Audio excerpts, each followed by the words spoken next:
नमस्कार दोस्तों, job centre में आपका स्वागत है। रेलवे एवं अन्य सरकारी नौकरी की जानकारी आपको इस चैनल पे मिलती रहती है। तो अगर आप इस चैनल पे नए हैं तो प्लीज़ चैनल को लाइक करें, शेयर करें एवं सब्सक्राइब करें। आज हम बात करेंगे रेलवे के चेयरमैन जो है अभी वर्तमान में उन्होंने एक बहुत ही बड़ा बयान दिया है और बोला है कि रेलवे में जो है भारी कमी है कर्मचारियों की। जैसा कि आप देख भी रहे हैं कि रेलवे में आए दिन जो है एक्सीडेंट होते रहते हैं। रेल पटरी से उतरती जा रही है, उसका सबसे बड़ा कारण ये है कि रेलवे की जो मेंटेनेंस होती है उसमें शॉर्टेज हो रही है और जो कर्मचारी हैं वो काम कर रहे हैं लेकिन उनको काम ज़्यादा मिलने की वजह से पर्याप्त जो है वो उसको समय नहीं दे पाते, जिसकी वजह से जो है वो सही मेंटेनेंस नहीं हो पा रहा है। तो इसमें जो है एम्प्लॉई की शॉर्टेज जो है बहुत ही बड़ी वो है। आपको पता ही है कि 3 लाख से ज़्यादा वैकेंसी अभी रेलवे में खाली हैं, जिसके अंदर संरक्षक श्रेणी की सबसे ज़्यादा पोस्टें खाली हैं, खासकर ग्रुप डी की। और ग्रुप डी ही जो होता है वो एक तरीके से हेल्पर है और जो प्रमोट होकर टेक्नीशियन बनता है। तो यानी कि कुल मिला के टेक्नीशियन और जो है ग्रुप डी ये मिलके ही रेल को मेंटेनेंस करते हैं मोस्टली। जो टेक्नीशियन में कई तरह के होते हैं लेकिन वो होते टेक्नीशियन ही हैं। और उसके बाद जो है जेई होता है, तो जेई काम नहीं करता है, जेई सिर्फ सुपरवाइजर होता है। सुपरवाइजर ग्रेड की वैकेंसी होती है, जेई और एसएससी।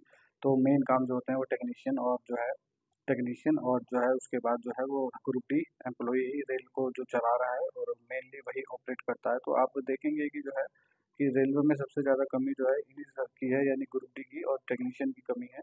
जो है हम रनिंग कर्मचारियों पर ध्यान दे रहे हैं लेकिन उसके मेंटेनेंस पे ध्यान नहीं दे रहे। तो आप ही सोचिए, जब मेंटेनेंस नहीं होगा तो वो ट्रेन दौड़ेगी किस स्पीड में और वो चलेगी कितनी दूर, आप ये जान सकते हैं। तो आइए हम चलते हैं रेलवे के जो सीईओ हैं वर्तमान में, सतीश कुमार जी, उनके बयान के ऊपर। तो उन्होंने कहा है कि रेलवे बोर्ड के चेयरमैन सतीश कुमार ने शुक्रवार को कहा कि रेलवे की लगातार बढ़ती संपत्तियों की देखभाल के लिए अतिरिक्त कर्मचारियों की तत्काल जरूरत है। तत्काल तत्काल का मतलब उनको पता है कि जो है अभी इसमें शॉर्टेज बहुत है और जो है रेलवे में वर्ष जो है बढ़ता जा रहा है, यानी कि उसकी जो है अ, यात्रियों की ढोने की क्षमता और माल ढोने की क्षमता जो है बढ़ती जा रही है।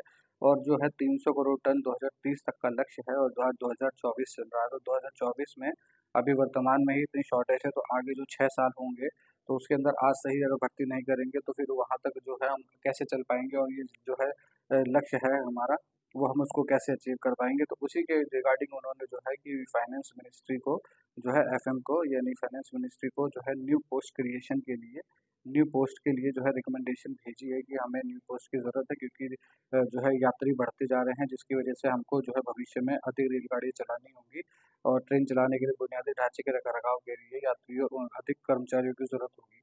तो यानी इसमें साफ-साफ कहा गया, और ये कोई छोटा-मोटा आदमी नहीं है, ये रेलवे के सबसे बड़े अधिकारी, यानी कि जो रेलवे की प्रत्येक फाइल पे साइन करते हैं और जिनका अंतिम निर्णय होता है, यानी कि रेलवे मिनिस्टर के बाद जो है उन्हीं का नंबर आता है, तो जो है सीईओ का।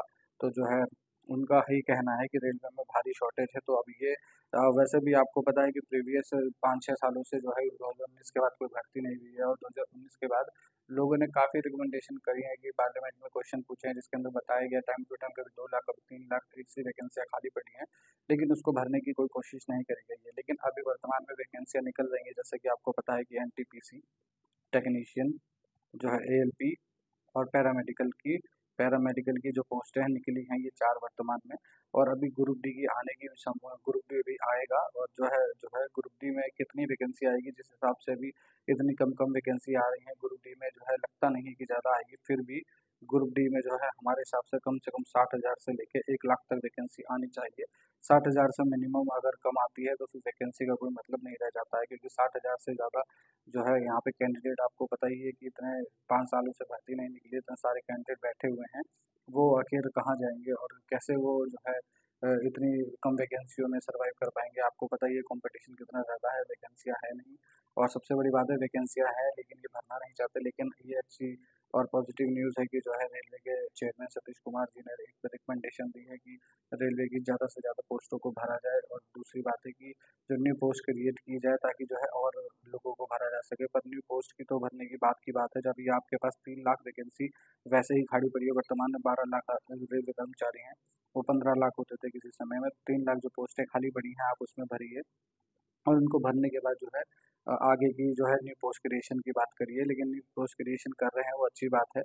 तो जो है भविष्य में आपको अच्छी वैकेंसी देखने को मिलेगी। तो डी ग्रुप की वैकेंसी हम उम्मीद करते हैं कि 60,000 से लेके 1 लाख तक की आने की संभावना है। 60,000 से कम तो कोई मतलब ही नहीं है। तो ग्रुप डी में बहुत ही सारे कैंडिडेट हैं। और अगली बात है कि ग्रुप डी की जो एजुकेशन क्वालिफिकेशन है उसके बारे में जहाँ तक है अभी तक आईटीआई हटाई नहीं गई है। और आईटीआई जहाँ तक रहने के पूरे पूरे चांसेस हैं, यानी कि 99% जो है वो आपकी बार आईटीआई रह सकती है। लेकिन रेलवे में कुछ भी हो सकता है, क्योंकि रेलवे में एक नोटिफिकेशन जारी करना पड़ता है और सब कुछ चेंज हो जाता है। तो उसमें कोई दिक्कत वाली बात नहीं है, वो डिपेंड करता है रेलवे के ऊपर कि वो क्या करती है आगे। तो कहने का मतलब यही है कि जो है अभी आप जो भी फॉर्म निकले हैं सब भरिए। अभी वर्तमान में एनटीपीसी का चल रहा है और एनटीपीसी आप ज़रूर भरें। और जो टेक्नीशियन का भी रीओपन विंडो होगी, तो जिसने अप्लाई नहीं किया है वो उसमें अप्लाई करें। अपनी अपनी आरआरबी जो सूटेबल लगता है, जहाँ उनकी वैकेंसी, उनकी कैटेगरी की वैकेंसी सब कुछ देख के आप अपने हिसाब से उसको अप्लाई करें। और जो है, और जो लोगों ने अप्लाई कर लिया है वो अपना आरआरबी चेंज भी कर सकते हैं अगर ज़रूरत लगती है तो, और ज़रूरत नहीं लगती है तो उनको आरआरबी चेंज करने की ज़रूरत नहीं है।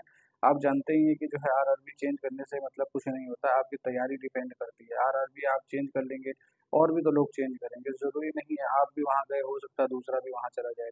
तो उससे मतलब नहीं है, आपकी मेन है तैयारी। आपकी तैयारी कैसी होगी, जैसे आपकी तैयारी होगी वैसा ही आपका रिजल्ट आएगा। तो जो है अभी आप एनटीपीसी की वैकेंसी को भरिए, और टेक्नीशियन में अगर आपने नहीं भरा है तो टेक्नीशियन की वैकेंसी भी आ रही है, उसको दोबारा रीओपन हो रहा है तो उसके अंदर भरिए। उसके बाद जो है एनटीपीसी की तैयारी करिए। अभी एनटीपीसी में जो है 10+2 का भी आना है, तो वो अभी आया नहीं है, वो भी आने वाला है, तो उसको भी भरिए। यानी वैकेंसी सारी भरिए, और मे भी हो सकता है कि वैकेंसी जो है इंक्रीज हो जाए भविष्य में।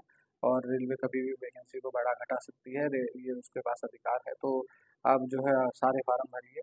हो सकता है कि आगे वैकेंसी बढ़े और आप सोचे अभी कम है वैकेंसी, क्या करने के लिए भरूं, तो ये नहीं। आप वैकेंसी में करिए, फाइट करिए। आई एक ही वैकेंसी तो भी फाइट करिए आप, आपका काम है फाइट करना। अगर आपका इंटरेस्ट है रेलवे में तो आप अच्छे से तैयारी करिए। ग्रुप डी की वैकेंसी आने वाली है जल्दी ही, अक्टूबर में उसका नोटिफिकेशन आ जाएगा। सितंबर बीत चुका है, लगभग 19 तारीख है आज। तो ज़्यादा दिन नहीं रहेगा, 11 दिन के बाद, लगभग 15 दिन के बाद कभी भी नोटिस आ जाएगा ग्रुप डी का। और इसमें ग्रुप डी में इस बार बहुत तगड़ी भीड़ होने वाली है, क्योंकि 5 साल से कोई वैकेंसी आई नहीं है। तो देखने वाली बात है कि इसमें आईटी हटाते हैं या नहीं हटाते हैं। अगर आईटी नहीं हटाई तो करोड़ों एप्लीकेशन फॉर्म आएंगे, करोड़ों। और अगर वैकेंसी इन्होंने अच्छी खासी नहीं दी तो ये बहुत ही ज़्यादा जो है बच्चों के साथ अन्याय होगा, और बहुत ज़्यादा कंपटीशन बढ़ जाएगा। तो आई होप सो आप तैयारी करते रहिए, वैकेंसी के चक्कर में मत रहिए कि कब आएगी। जब भी आएगी वैकेंसी आएगी ज़रूर, और आपकी तैयारी होगी तभी आप सेलेक्ट हो पाएंगे। तो कुल मिला के आपको तैयारी करनी है और अच्छे से एक नौकरी आपको लेनी है। आज और रही बात हमारे चैनल की, तो काफ़ी दिन बाद वीडियो आई है, उसके लिए बहुत बहुत सॉरी। आगे से हम कोशिश करेंगे कि हर रोज़ हमारी वीडियो आए, और जब भी कोई महत्वपूर्ण टॉपिक हो तब आए। ज़रूरी नहीं कि रोज़ आप आए, लेकिन हम कोशिश करेंगे कि जो भी रेलवे में जो है इम्पोर्टेंट टॉपिक हैं वो आपके साथ साझा करें।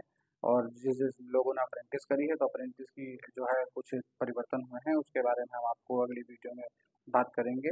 अभी के लिए थैंक यू, धन्यवाद।